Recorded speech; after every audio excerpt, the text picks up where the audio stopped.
Niyə görə insanlar öz yaxınlarına, əzizlərinə daha çox hirslənir və aqressiya göstərirlər, nəinki yad insanlara qarşı? Bunun həm psixoloji, həm də tibbi anlamı vardır. Psixoloji anlamda insanların yaxını, əzizi onun üçün təhlükəsiz zona hesab edilir.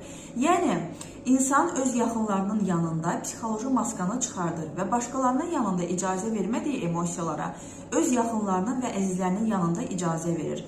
Tibbi anlamda isə oksitosin hormonu ifraz olunduqca, qeyd edin ki, oksitosin hormonu bağlanma hormonudur. Oksitosin hormonu ifraz olunduqca siz öz yaxınlarınıza, əzizlərinizə daha çox bağlanır və onlarla isti münasibət qurursunuz. Eyni zamanda inciklik hissi öz yaxınlarınıza qarşı daha çox artmış olur.